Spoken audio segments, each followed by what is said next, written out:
The mission of the Food Security Program of the United Nations is the ensuring of food security for all, namely the guaranteeing of a population's everyday access to the high-quality foods that are required for an active and healthy life is the single most important concern of mankind. The new large-scale project of the National Grocery Corporation, a logistics center, agromir, could become a shining example of this concern. The population of Moscow and the Moscow region has already reached 20 million people, and this figure will continue to increase with each coming year. Agromir will be able to service not only Moscow and the Moscow region, but the entire Central Federal District. The grocery logistics center that will be opening in Russia will be equivalent to the Spanish grocery logistics center agromir4eng, or the French agromir4eng, whose services are utilized by 18 million people and which have an annual turnover of 7.9 billion euros. For Russia, Agromir will be an unparalleled experience. This level of organization of sales and logistics is something that our country has not yet seen.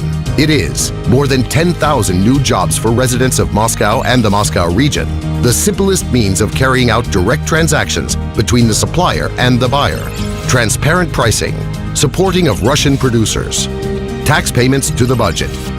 Agromir will be an immense center that is fitted out with the latest high-tech equipment and which offers a number of strategic advantages. The first of these is Agromir Logistics Center's extremely fortunate location in respect to principal highways such as the Warsaw and the Kashira highways, as well as to the largest airports in Russia, the Vnukovo and the Domodedovo. The possibility exists for the connecting of the logistics center's own railway line to the transport network of the Pavletsky train station.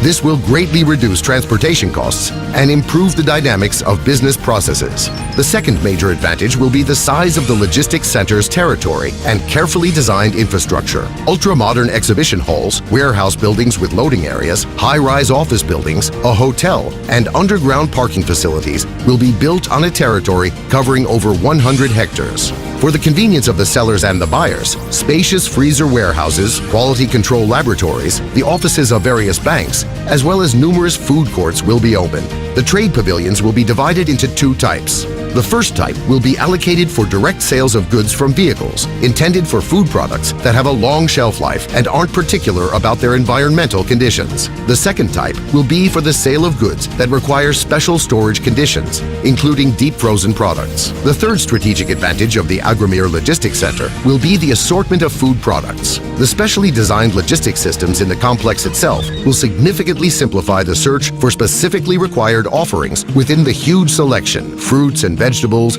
meat and dairy products, fish and seafood, flowers, and the list goes on and on.